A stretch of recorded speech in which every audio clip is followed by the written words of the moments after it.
Hello and welcome to Lavneesh sir की class. आज की ये शिक्षा निदेशालय राष्ट्रीय राजधानी क्षेत्र दिल्ली की वर्कशीट नंबर 38 जो कि कक्षा छठी के विद्यार्थियों के लिए है।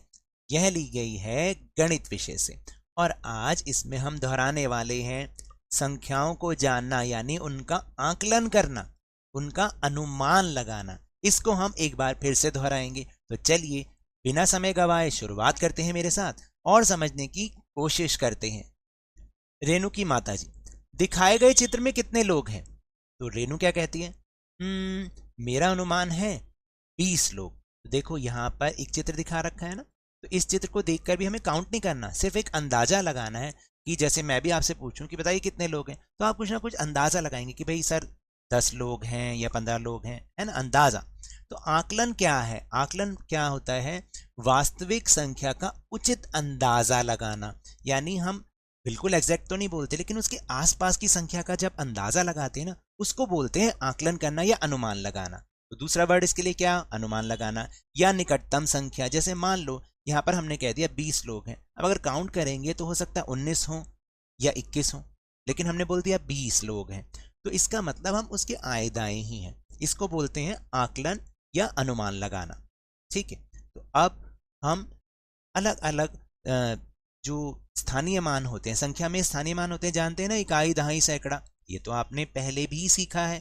तो अब हम ये सीखेंगे कि भाई अगर हमें निकटतम दहाई में अनुमान लगाना है, निकटतम सैकड़े में अनुमान लगाना है, निकटतम हजार में अनुमान लगाना है, तो कैसे उसको अनुमान लगाना है? तो चलिए बिना समय गवाए जल्दी से सीख लेते हैं। तो सबसे पहले याद रखना, अगर किसी प्रश्न में लिखा हो कि निकटतम दहाई तक आकलन कीजिए, दहाई तक, तो दहाई का मतलब क्या होता है? संख्या के 2 अंक। कितने अंक? 2 अंक। जब हम दहाई बोल रहे हैं ना, तो हमें क्या करना है? तो हमें देखो, जब हम बोलते हैं दहाई, तो हमें जो सबसे पहला अंक होता है ना दाई तरफ से, हमें उसको देखना होता है। जैसे अगर मैं अभी उदाहरण के तौर पर ये बताऊंगा, अभी तुम्हें पहले ये समझ लो, संख्याएं 1 2 3 4 संख्या 0 के निकट है।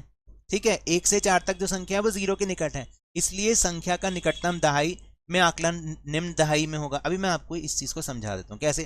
जैसे मान लो 22 है, एक संख्या है 22, आपको इसको दहाई में आकलन करना है। ये शब्द याद रखना भाई, यहां पर देख के कि दहाई तक करना है, सैकड़े तक करना है, किस तक करना है। अगर दहाई लिखा है तो आपने सबसे पहला जो दाहिनी तरफ राइट हैंड का सबसे पहला अंक है उसको देखना है। अगर वो 5 से कम है तो आप उसको 0 पर ले जाएंगे। अगर वो 5 से ज्यादा, 5 या 5 से ज्यादा है, तो आप उसको अगले 10 पर ले जाएंगे। जैसे यहां पर 22 है, तो 22 का इकाई का अंक कितना है? 2, तो 2 को हम पीछे ले जाएंगे यानी 0 पर, तो इससे पीछे वाली 0 वाली संख्या क्या हुई? 20 है। समझ रहे हैं? और अगर यही बात यहां पर मान लो 26 होता, तो मैं इसको बोलता, अगर निकटतम दहाई में करना है ना, तो मैं इसको बोलता 30, क्योंकि ये जो एक अंक है, इकाई का अंक है, ये 5 या 5 से ज्यादा है। 5 या 5 से ज्यादा है तो अगली दहाई, नहीं तो पीछे वाली दहाई में। याद रखोगे? जैसे 54 का निकटतम दहाई में आकलन क्या होगा? 50, क्योंकि जो जब मैं बोल रहा हूं निकटतम दहाई, जब भी मैं बोलूं निकटतम दहाई, तो आप सिर्फ एक अंक देखेंगे, वो 5 या 5 से 5 से कम है तो पीछे, 5 से ज्यादा है तो आगे, यानी 5 या 5 से ज्यादा है तो आगे और 5 से कम है तो पीछे। समझ लेना, इसलिए मैंने बोला 54 का निकटतम दहाई में आकलन 50 है। ठीक है, अभी और देख लो, संख्याएं 5 6 7 8 9 संख्या 10 के निकट है, वही मैंने जो समझा दिया आपको। हम सीधा एग्जांपल देखते हैं। तो 26 का निकटतम दहाई में आकलन क्या होगा? 26 का निकटतम दहाई, तो हमें सिर्फ एक ये पीछे वाला अंक देखना है। ये 5 या 5 से ज्यादा है ना, तो हम इसको 30 पर ले जाएंगे। अगर 87 है, 87 का निकटतम दहाई में आकलन देखने के लिए हमें सिर्फ यही अंक देखना है। ये 5 या 5 से ज्यादा है तो हम इसको अगले में ले जाएंगे, यानी 90 पर ले जाएंगे। आई बात समझ में? अब चलते हैं, इसी तरह से बिल्कुल सैकड़ा होता है, निकटतम सैकड़े में आकलन। सैकड़े में आकलन का मतलब होता है 3 अंक। जब 3 अंकों की संख्या होती है तो हम उसको 100 में करके बोलते हैं, जैसे यहां पर है 348, है ना। अब जब मैं बोलूं निकटतम सैकड़े में आकलन, अब ध्यान रखना, यहां पर कुछ जो लिखा उसको ध्यान से देखना। अगर अब हमें जब सैकड़ा बोला गया है तो हमें एक अंक की बजाय 2 अंक देखने हैं पीछे वाले। अगर ये जो है 50 से कम है, याद रखना 50 से कम है, तो हम इसको पीछे ले जाएंगे, वरना इसको आगे 100 पर ले जाएंगे। जैसे ये 50 से कम है ना 48, तो हमने इसको कर दिया 300। अगर यही जैसे 669 है, तो इसमें क्या है, ये 50 से ज्यादा है ये वाली संख्या, तो हम इसको 600 की बजाय अगले वाले 100 में ले गए 700 में। समझ आ रही बात?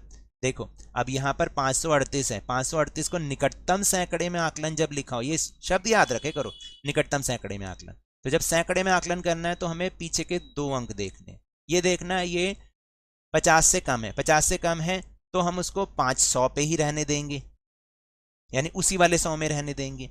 और अगर ये 50 या 50 से ज्यादा है तो हम इसको अगले वाले 100 में, तो 900 के बाद जो 100 आता है वो 1000 वाला ही आता है, तो इसलिए 950 का निकटतम सैकड़े में आकलन क्या है, 1000 है। ठीक, अगला टॉपिक देखते हैं।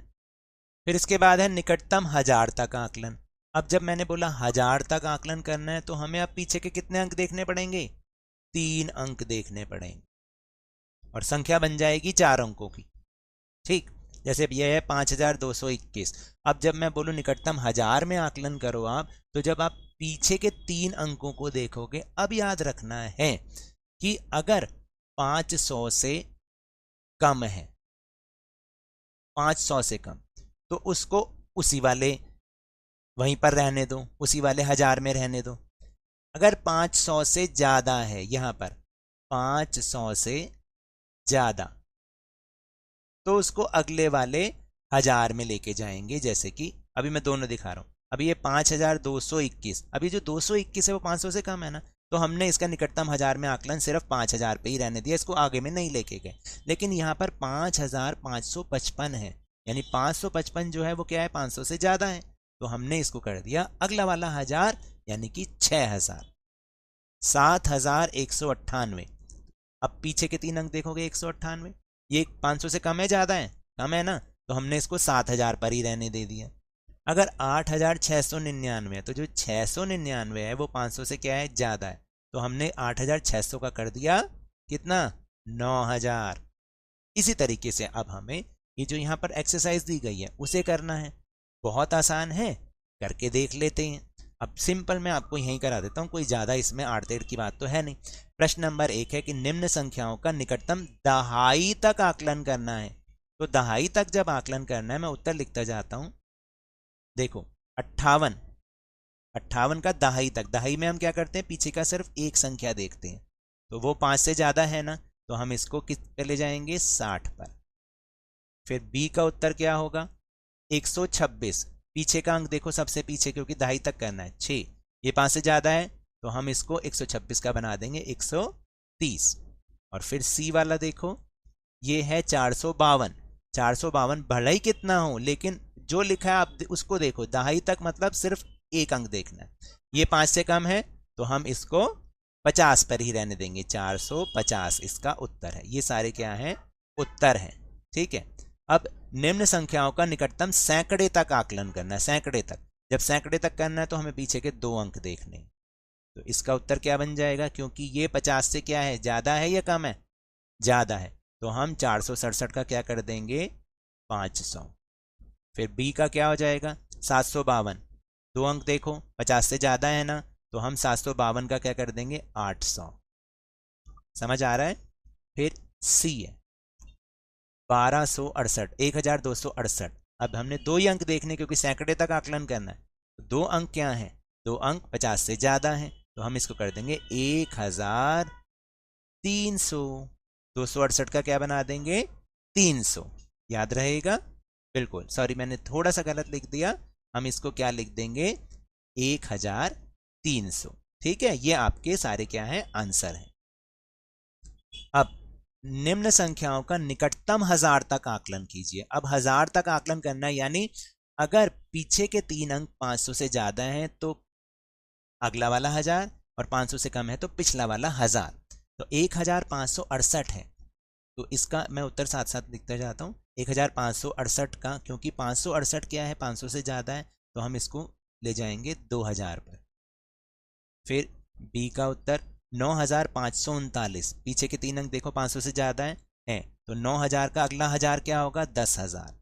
तो हम इसका उत्तर लिख देंगे 10,000। अब ये वाली संख्या देखो, ये वाली संख्या क्या है, ये है 1,02,274। इसको हजार में करना, 1,02,274, लेकिन देखने कितने अंक है, पीछे के सिर्फ 3 अंक, ये 500 से कम है, तो हम इसको कर देंगे 1,02,000।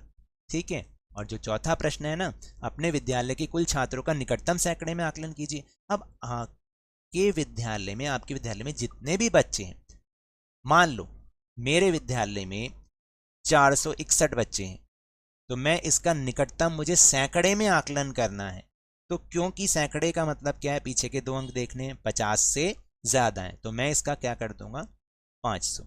आपके विद्यालय में जितने हैं ना, जितने भी बच्चे हैं, उनका अनुमान लगाओ कि वो कितने हैं और फिर उनका सैकड़े में आकलन करके लिख दो, वही आपका उत्तर होगा। तो ये तो थी आज की वर्कशीट। अगर मेरे इस तरह समझाने से अब आपको समझ में आने लगा है तो इस चैनल और वीडियो को लाइक कीजिए, शेयर कीजिए, और अगर आप नए हैं तो सब्सक्राइब भी कर लीजिए। और टेलीग्राम ऐप पर हमारा चैनल लवनीश सर की क्लास, उसको ज्वाइन करना ना भूलें, उसका लिंक आपको इसी वीडियो के डिस्क्रिप्शन बॉक्स में मिल जाएगा। लेकिन ये भी याद रखना है, घर से बाहर निकलते समय मास्क अवश्य लगाएं, और जब भी आपकी बारी आए कोरोना का टीकाकरण जरूर करवाएं, क्योंकि कोरोना को हराना है और जिंदगी को एक बार फिर से सुहाना बनाना है। इसी उम्मीद के साथ बहुत बहुत धन्यवाद।